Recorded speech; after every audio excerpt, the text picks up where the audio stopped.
Right, John, we've entered January with 5 new signings. We'll welcome Aaron Canning, Lee Chapman, Chris Rogers, Cather Friel and Owen McCall. Do you want to give us a wee bit of information on them? Well, Aaron Cannon's probably reputation speaks for itself in terms of his football. Centre half at Coleraine during probably one of their most successful periods. He's had a wee bit of time out from football, and the opportunity came for Niall to bring him in, and it made sense to bring in that level of experience and quality when you can.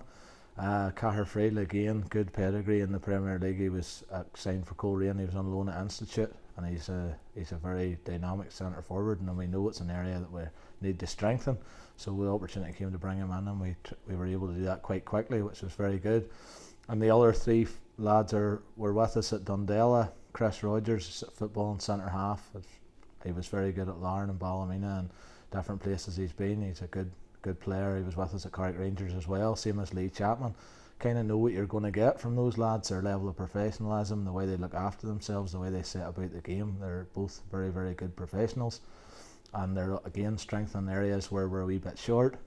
And also then Owen McCall, who's a midfielder, he's a centre midfielder, great vision, good footballer, good footballing brain. He's been playing at Dundela with us when we were there. He was exceptional for them at that time, and the opportunity came to bring him to the club, and again we felt he was going to bring a bit of dynamism and something different to the middle of the park. So it was really a no-brainer as well. I think all 5 signings are good, experienced players, as Niall has probably attested to in the recent weeks. He wants to bring in more experience, and he has done that so far. So we're very pleased with each of those acquisitions. You talk about experience. Was it vital to get players that can hit the ground running, John, not have experience of the league, have played Irish League football, and like I say, hit the ground running once the 1st of January comes?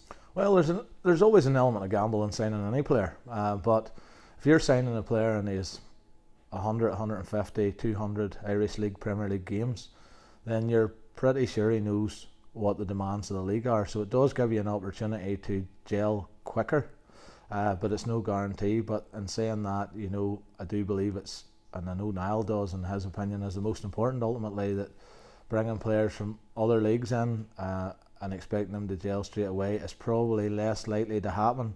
The fact that the guys were all playing regularly should suggest that they're match fit. Obviously, with the exception of Aaron, he'll take time to get fully up to match fitness, but we knew that and we understand that.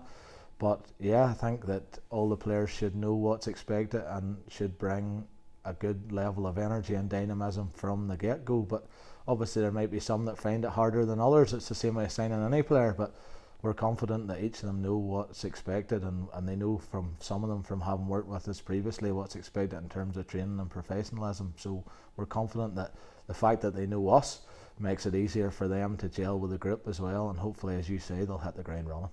A big bonus, I know something that it was Niall had mentioned after Boxing Day, was strength and depth. He had talked about the likes of Greg Moorhouse and Jordan Jenkins.